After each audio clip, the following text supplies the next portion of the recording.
We have been a military family for 8 years. We have had both sons during that time. One deployment to Afghanistan during that time. I was 7 months pregnant when he was injured in Afghanistan. So it was 2 months actually to the day of his injury that Jonathan was born. Numerous postings and accessible house, and then our second son and dog.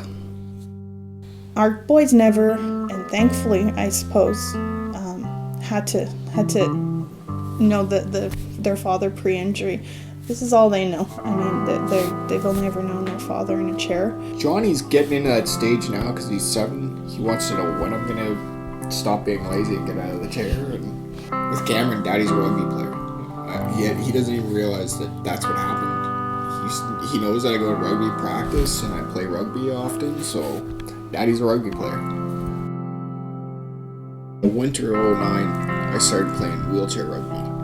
Then is when my rehab really took off. Like, I could take care of myself, I could drive, and I could get around and get dressed. I don't know, I didn't have any quality of life. It was very humdrum, and I didn't do very much. I get into playing wheelchair rugby.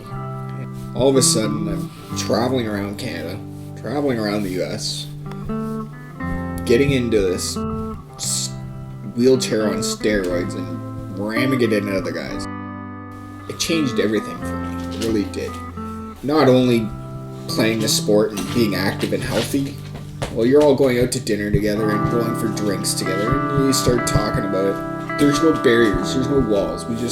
We're all open, we're all honest with each other, and we all figure out what works. You get out and you see how guys adapt and how they overcome things, and then you want to try and do better and go even farther than they did. The peer support was the biggest part, just talking to other wives, other patients who'd been through similar things, and knowing that people do live through it, and that they were happy. It's not always going to be instant. It's kind of just a process, accepting and adapting, and a lot of that was Christopher's own choice to push himself. For me, I just went back to work in the last year, and that's massive for me, and giving me my own sense of identity outside of being a wife and mother, and it's extremely therapeutic for me. I love having a career, I love having a job and something outside of the house. Marriage counseling, couples counseling, whatever you want to call it. I mean, I know stigmas around counseling in general, but it worked. Christopher was, I think, skeptical to say the least, but it was easy.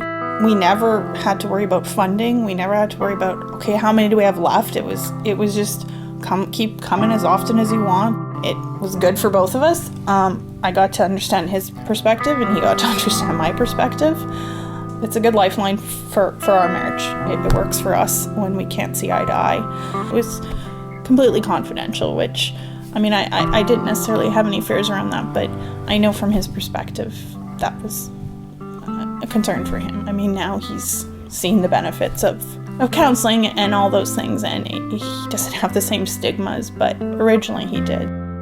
Because really, as Army guys, we all try and push it all down and keep it all inside, and it's not healthy. You're not going to help at all. Just get out there and talk. Talk to your spouse, talk to your family, talk to your friends. There is help out there, whether you want professional counseling or not. Don't try and hide it in a bottle. You're going to end up hurting yourself. You're going to end up hurting the people around you more than anything. So just know that there is help out there. Just ask.